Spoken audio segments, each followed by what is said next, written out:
You are a beautiful creation, perfectly imperfect, a work in progress. You have everything you need to fulfill your purpose. Don't dilute yourself for any person or any reason. You are enough. Be unapologetically you.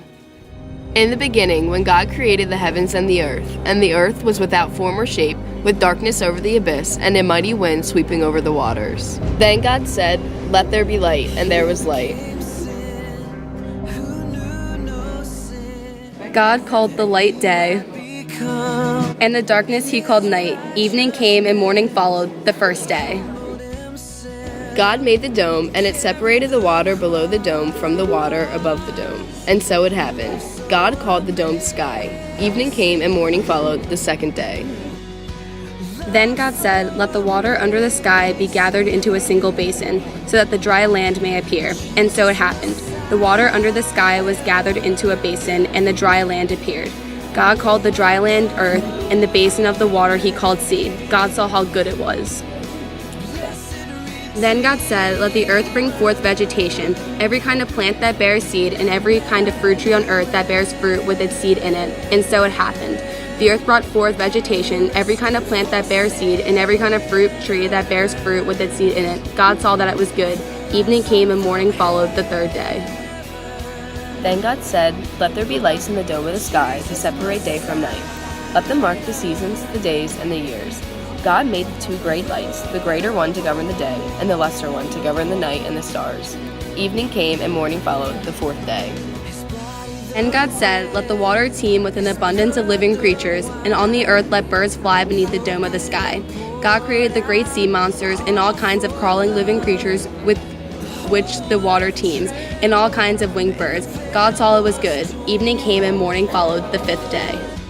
Then God said, "Let the earth bring forth every kind of living creature, tame animals, crawling things, and every kind of wild animal." And so it happened.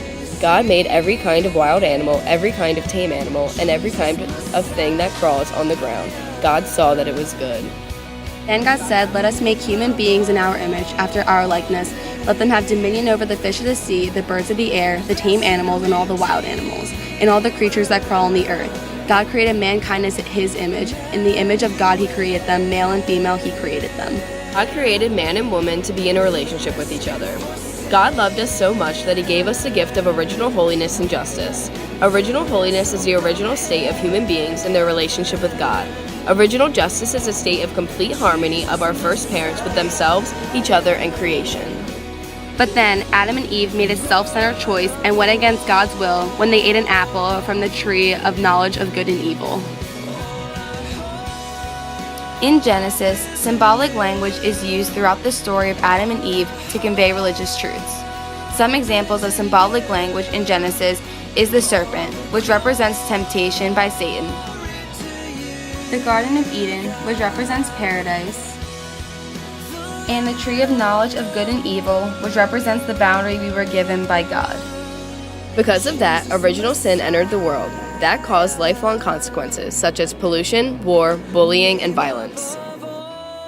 Then, God gave us the undeserved gift of grace, which allowed God to redeem us from original sin and the consequences of the first fall of our parents. Emmanuel.